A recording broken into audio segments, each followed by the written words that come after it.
joined in the studios this morning on this Friday with Greeneville Light and Power CEO, Greeneville Energy Authority CEO Bill Carroll and Wendy Peay of the Greene County United Way. Good morning, Bill, and good morning, Wendy. Good morning, Ron. Good morning. Thanks for having us. We're glad to have you in today to talk about the COVID-19 coronavirus, how that's impacting people. We've had discussions with several people on the air, and everybody's got a power bill. Everybody has electricity usage, and that's certainly something that affects people on a wide swath. Before we get to that, Bill, please thank all the men and women at Light and Power last week in 60 and 70 and 80 mile per hour gusts out at Camp Creek. I know it's hard to keep everybody on every second when something like that happens, but I know you had your people out ready to go, and they did an admirable job getting people back on pretty quick in some what could have been very dire circumstances. Yeah, thank you, Ron. The field people are excellent. The office team's great. The field people always show their true colors when bad things happen, and that's one of the things I wanted to mention today, that we've not changed our emergency response plans at all. Our first primary goal is to keep the power on, keep it on safely. Those people are very well trained, and they will continue to respond to emergencies just as they have in the past. Now, we have changed some operational stuff day to day to keep them socially separated, to keep them apart, trying to avoid spreading this virus. But the emergency response will continue as it has. Thank you for noticing that. Talking about the changes before we get into the programs that we're here to talk about today, we've had your commercials and messages on the air about the changes in how you interact with customers, and you've gone to the drive-through service as everybody has. It's not something unique, but that's worked out well, I think, hasn't it? It has worked out very well. A few weeks ago, we did shut down our lobby, not allowing people to come in contact with one another, and you have concerns about how that's going to work, but due to the excellent understanding and patience of our customers, that drive-through process has worked way better than I feared it might. Folks have been very, very patient. It's been delays for them. They've sat in line. They've waited. But our office team has adapted. We've changed some processes, and our customers have accepted that very well. So my thanks to everybody who has sat in that drive-through line during the last few weeks waiting on us to get their services done. But it is necessary. It's unfortunate, but it is necessary, and it has been well received. If it's just regularly paying a bill, that can be done in other ways. Bob Wyndham set me up online to do that probably 20-some years ago, automatically draft. Oh, we've lots of ways to pay now, even more than when Mr. Wyndham was retired. It's so much easier to not have to put that stamp and mail it or come by. It's taken care of every month. You can do it from your phone. You can do it from your desktop. You can do it by the telephone, your cell phone, any number of ways you can do it. But if you must come by, we do appreciate your patience coming by through the drive-thru. We've got the kiosk, the 24-hour kiosk. It works. But some things do require interaction with our people, new services, payment arrangements, those sorts of things, and that's what the drive-thru is open for. You're here today with Wendy and the United Way to talk about you talk about an emergency response, and that's basically what I think our country is in now with the coronavirus, the COVID-19, and how people are doing all they can to help each other. Every business we've dealt with, every vendor we buy from, everybody's got something they want to do to help each other out. And Greeneville Light and Power is taking part of that also. If people have some severe impacts, then the Light and Power is going to do some things to help out. Yes, we are, and that's kind of tough. The reason I'm here today is to talk about that, the monthly bills that we send, how tough it is and how tough it will be for some people to pay those bills. We understand that. We are sympathetic, empathetic. First thing I guess that I have to remind people about is that 83 cents, and sometimes more than that, of every dollar that you pay us goes directly to TVA. 83 cents. And TVA has not forgiven our bill payment. We have to make that payment. We have to pay TVA every month. So you buy the electricity from TVA. And then redistribute it throughout the county for residential and industrial and commercial use. So I'm not saying that TVA is wrong in insisting that we pay. Ultimately, everybody has to pay for what they use. But right now, we are working with customers that are impacted by the COVID virus to extend their term of payment. We'll help anybody that we possibly can in that manner to extend their payment terms. We also will route them to different agencies in the community. Greene County are generally pretty generous folks. They take care of their own. Churches help out. individual civic clubs help out. Individual people are making donations, as they always have, but the primary source of funds is from the food bank, coal fund, community ministries. I mix those terms together, but lots and lots of people are going there to be helped, and it will be a strain on that entity. Because of that, our board in April 1st, I believe, we initiated an opt-out bill roundup program. Okay. It was originally intended to be opt-in. We did that for several months, and precious few people took advantage of the opt-in. It's hard to make yourself take 15 seconds and do the right thing, but the opt-out program now will generate a lot of money for the food bank to help people right now. The timing could not have been any better on that. And we're finding out that folks will take the 15 seconds to opt out. Right. Those who don't want it don't have to have it. And people are making their wishes pretty clear on that. We've bothered some people, but most folks are willing to help their neighbors and their friends during this time especially. So we expect that will generate about $15,000 a month for the Community Ministries Food Bank to use in helping people with their electric bills during this time of stress. Well, that's similar. You had that program for several years as an opt-out, and I think it went to do a lot of good things in the community as far as, well, lighting support for a lot of places, the schools and all that. So. Yeah. Lighting that would not have otherwise happened. Through the generosity of our customers, we lit practically every school got some benefit from that. Very proud of that program, and it met its purpose, and it ended, and then the decision was made to transfer this to charitable purposes. Again, originally going with opt-in, but that was unsuccessful. So the opt-out method was picked, and the timing was perfect. We needed it. We got it. It is underway now. Those funds are accumulating right now. So the food bank folks are stressed, strained, overworked because lots and lots of people are needing help. Our office team is working very well with them. We appreciate that cooperation because everybody's goal is to continue service to everybody if we possibly can. Another thing that's coming up, the reason that Wendy is here,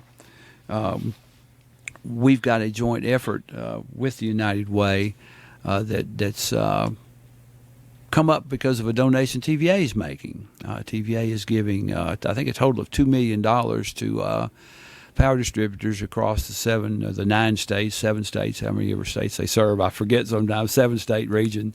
And our share of that will be about $15,000. Okay. The only catch on it has to go through a charitable entity, which the United Way certainly is. It has to be for COVID virus relief for people electric bills, and we have to have a local match. So that's the reason primarily that Wendy and I are here, is to generate support for that local match. We want to tell people how to do that. Wendy? It's one of those things where what a great gift to our community, and all we have to do is be able to match that. And we've had some donors step up and want to contribute during this time, and some of them wanted to be anonymous, but they were very specific. We want to help people who have lost jobs. That's what we're trying to do, and the way we can do that best is to help them with their light bills. Can you help us with that? And, for years, most of the funding to do that has been through community ministries or the food bank or the coal fund. And so that's been somewhat limited. And so this is an opportunity for folks for a one-time shot for residential customers only, where we can help them maybe just make that little bit extra that will help them keep the lights on.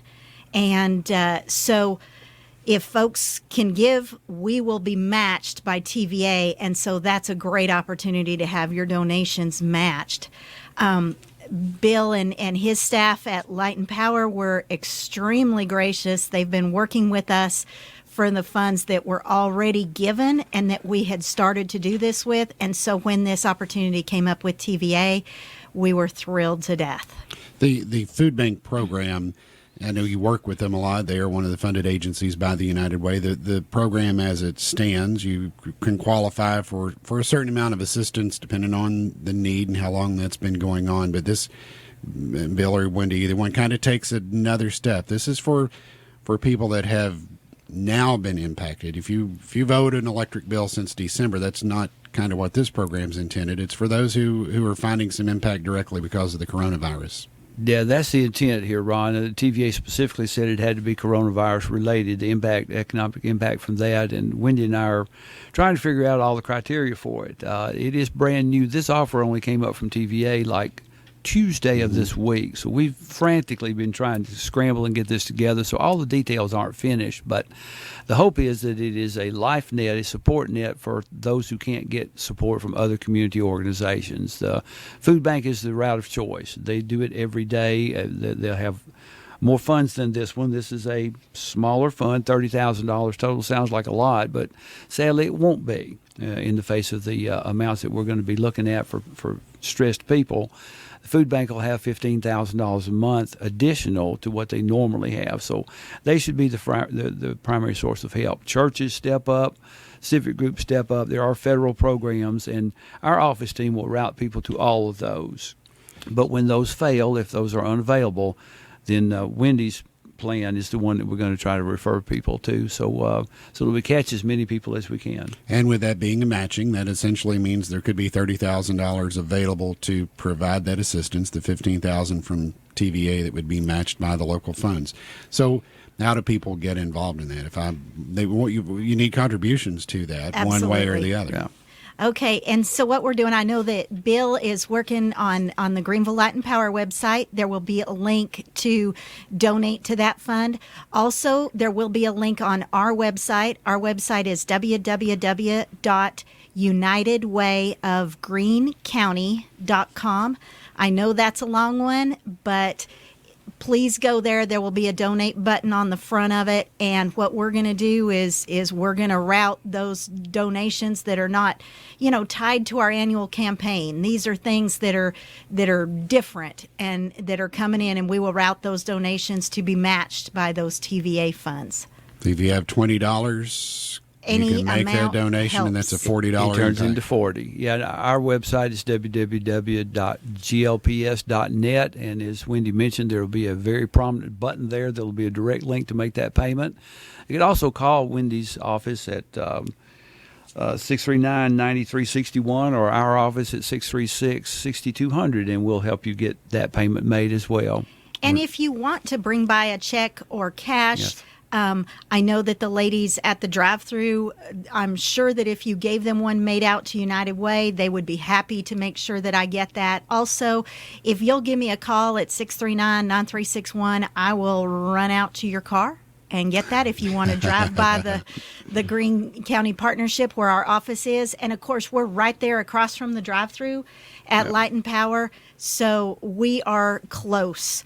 If you want to do it by text, you can also text to give, and that number is 243-275. If you text Greene, Greene, to 243-725, it will take you to a link that you can enter your credit card information if that's more helpful for you. So we'll do our best to get these funds to the right place where they need to go, and then be able to help some folks. And like Bill said, this is not a fund. If you're out there and you're thinking, oh, United Way has funds for this, and you call me, I will be immediately asking you, have you talked to Light and Power? Right. Did they refer you? Because we're going to have to kind of do that. We don't typically do direct service. We don't typically take phone calls, from folks who need help that are expecting us to help them, because all of our dollars usually go to the local agencies. This is something new. It's something completely different. And in these times, I think we're seeing all kinds of that going on. Yes. So, Bill? That's a great point, Wendy. Thank you for bringing that up. Our ladies, our office team, are set up to do that, to route people to the directions that they need to get help. Wendy is not. And she's a one-person shop. We have multiple people there to field those calls. So start your inquiries with us at 636-6200. If you do need that assistance, we will work with you every way possible to route you to as many directions as there are to keep your lights on, if it is at all possible. So we are fortunate. Wendy mentioned that we had a little bit of a jump start. A very generous anonymous donor got this jumped off very well, and I already know of some folks in our shop and around here and there that are also going to make private donations. So we are already at about a $4,000 match. Oh, really? That's good. So it's a great jump start here in the first couple of days without any publicity at all. So hopefully the community will grab this and run with it and make it work like they do so many other good things. There'll be more information how you can give to that cause, and again, your dollars are doubled. Go to glps.net or unitedwayofgreenecounty.com. And see there over the coming days on how to make your contribution. And we'll, of course, have some information both on our newscast, and we'll run some PSAs that tell people how they can give to that. Thank you. I guess, Bill, we're at least in a period of the year when electric bills maybe are a little bit lower. Yes, this is a perfect time of year for it to happen if it had to happen. Absolutely correct. But again, the Greeneville Light and Power has other ways of helping people that are impacted, and this becomes just another avenue of that. So if you can help give to that program for the Greene County COVID-19 Relief Fund through Greeneville Light and Power, the Food Bank, and the United Way, there will be information coming on those web pages and those phone numbers for that. Well, Bill, thank you very much for coming by. Anything else we need to cover today for you and your guys? I just, again, appreciate your noticing how well our folks perform under emergency situations. They don't get enough credit for the things that they do. And I would ask the folks to keep everybody in mind that's trying to help with this. Our office folks, all the emergency service people, all the folks who can't stay home to continue serving this community right now. It is tough on them and their families, but that's what we're here for. I guess why I notice it is we have and had auxiliary transmitters to turn on in case main power was lost to the main transmitters. And I remember back in the days all the number of times I'd have to come in at 2 o'clock in the morning or 8 o'clock at night or talk somebody through that. And now I really, literally, Bill, can't tell you the last time we turned on the auxiliaries because of any significant power loss. And it used to be through nobody's fault, but just how far the system has come and your oversight of it and how much improved. People don't like to see a tree cut down, but they don't like that power out a whole lot more. Yeah, so you're having the power stay on better is music to my ears. Thank you. I'm all for that. And Wendy, the work that the United Way does, continuing through this program, anytime anybody wants to get in the United Way, involved with the United Way, I'm sure they can give you a call at 639-9361. Wendy Peay, the Greene County United Way, and Bill Carroll with Greeneville Light and Power joining us this morning. We'll have more information on those new programs and how you can help out coming up here on WGRV.